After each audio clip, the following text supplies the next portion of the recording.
एक गांव में एक अदालत थी। उस अदालत में हमेशा मुकदमा चलते रहते थे और काफी व्यस्त रहती थी।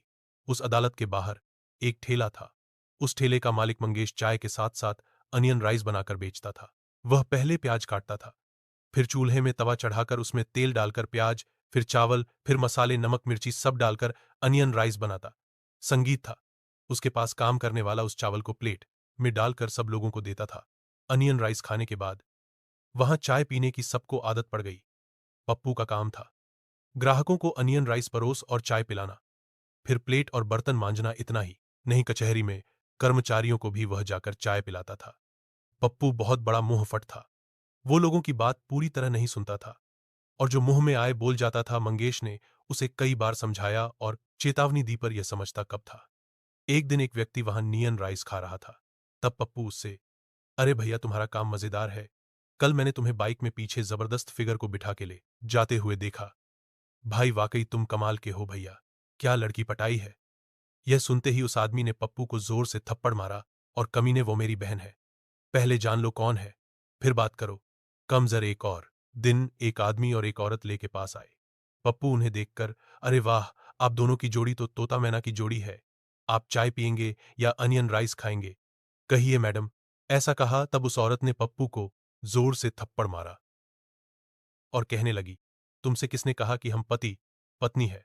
तब उस आदमी ने भी उसे थप्पड़ मारा और कहने लगा, अरे मुंह फट, तुम दूसरों के मामले में दखल क्यों देते हो?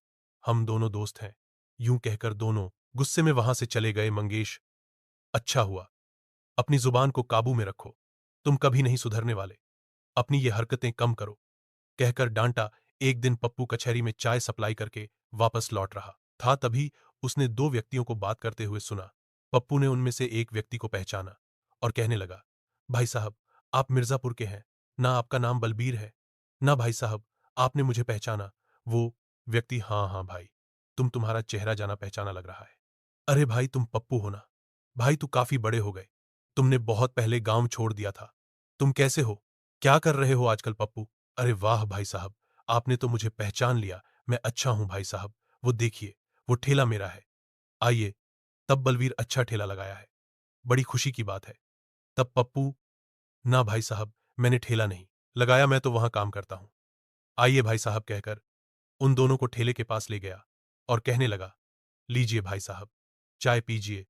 तब बलबीर, भैया तुम यहां नौकरी करते हो, मुझे चाय नहीं चाहिए। तब पप्पू, ना भाई साहब, ऐसा नहीं चलेगा, आपको तो चाय पीना ही होगा। वैसे भाई साहब ये है कौन? यूं पूछा पास खड़े आदमी को दिखाते हुए। बलबीर, ये भी अपने गांव का ही है। पप्पू, अच्छा, हमारे मिर्जापुर के हैं भाई। मिर्जापुर वालों को देखकर दिल बाग बाग हो जाता है। भैया, फिर मंगेश से, मंगेश जी, ये हमारे गांव के हैं, दो चाय पियेंगे। मंगेश, कोई बात नहीं, तुम्हारे गांव के हैं ना, तो चाय पिला दो। तब बलबीर, वैसे पप्पू ये है कौन? पप्पू, यही इस ठेले के मालिक हैं, लीजिए भाई साहब, चाय पीजिए। तब बलबीर, अरे पप्पू, अभी खाने का समय है और तुम चाय पिला रहे हो, अभी लंच का टाइम हो गया है, अब खाना खाते हैं भैया। तब पप्पू, तो ठीक है, फिर खाना खाओ, मना किसने किया है? हमारे यहाँ का अनियन राइस बहुत जबरदस्त है भैया। तब बलवीर, अरे रहने दो पप्पू, हम चलते हैं। तब पप्पू, ना भैया, आपको मेरी कसम है, यहां खाकर ही जाना होगा। इतना ही नहीं भैया, हमारे गांव से चाहे कोई भी आए, उसे यहां खाना ही होगा, वरना मैं बुरा मान जाऊंगा। हाँ, तब बलवीर भाई, कमाल है, अपने गांव और अपने गांव वालों के प्रति तुम्हारे मन में इतना प्यार, तुम यही चाहते हो ना कि हमारे गांव वाले सब यहां आकर तुम्हारे पास खाए? तब पप्पू, हाँ हाँ बिल्कुल, इस बात पे अपन झुकेगा नहीं भैया।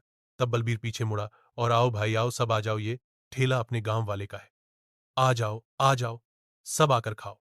यह सुनते ही गाड़ियों में आए हुए गांव वाले सब दौड़े दौड़े वहां पर पहुंचे। यह देखकर पप्पू दंग रह गया। सब ठेले से प्लेट उठाने लगे और उसमें अनियन राइस डालकर खाने लगे। यह देखकर मंगेश हैरान रह गया। तब पप्पू, अरे भाई साहब, ये सब है कौन?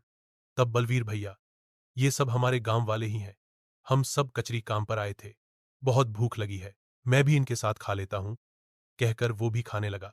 तब मंगेश पप्पू से, जहां दो चाय पिलाकर भेजना था, वहां तूने अपने मुंह फट होने की वजह से ये सारी मुसीबत अपने सर ले ली। अब इन सबका पैसा तुम्हें भरना होगा, 1 साल के लिए तुम्हें तनख नहीं मिलेगी। यह सुनकर पप्पू बे